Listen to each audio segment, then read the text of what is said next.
अस्सलाम वालेकुम अज़ीज़ तलबा, उम्मीद है आप सब खैरियत से होंगे। जैसा कि आप जमात हरम की उर्दू की दरसी किताब के पहले 3 असबाक हम नात और पुरानी कहानी दादी माँ की ज़बानी की पढ़ाई और मश्की सवालात हल कर चुके हैं। तो आज हम ग्रामर का करेंगे। ग्रामर में हम आज आपको दरख्वास्त लिखना सिखाएंगे।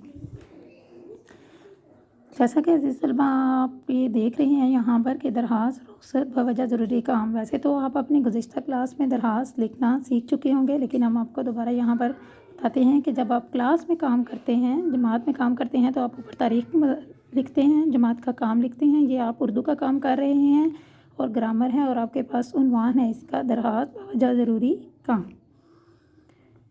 उसमें आप दरख्वास्त जब उर्दू की शुरू करते हैं तो बाहिदमत जनाब हेड मास्टर साहिब। अब हेड मास्टर साहिब इंग्लिश में जो प्रिंसिपल हैं आप, और उर्दू में हेड मास्टर साहिब। अगर आपके प्रिंसिपल मेल हैं तो आप हेड मास्टर साहब लिखेंगे, और अगर फ़ीमेल हैं तो हेड मिस्ट्रेस साहिबा लिखेंगे। मिनहाज मॉडल स्कूल, और यहाँ पर आप अपने उस इलाके का नाम लिखेंगे जिस इलाके से आप ताल्लुक़ रखते हैं।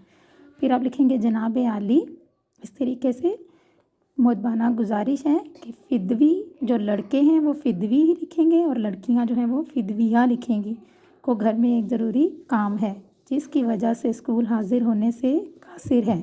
बराए करम मुझे एक योम, अब योम में आप मोरहा यानी तारीख़ लिखेंगे। जैसे आज 2 अप्रैल है तो हम 2 अप्रैल लिख रहे हैं। आप जिस तारीख़ को दरख्वास्त लिख रहे हैं आप वही तारीख़ यहाँ पर लिखेंगे कि रुख़सत अता की जाए।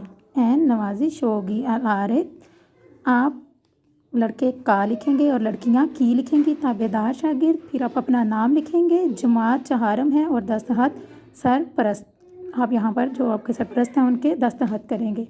ये आपका दरख्वास्त का फॉर्मेट है। जब आप जमात में काम करते हैं तो आप इसको इस तरीके से लिखते हैं, और अगर आप दरख्वास्त लिख कर भेज रहे हैं तो आप डायरेक्ट जो दरख्वास्त है वो आप यहाँ से शुरू करेंगे। बहुत शुक्रिया।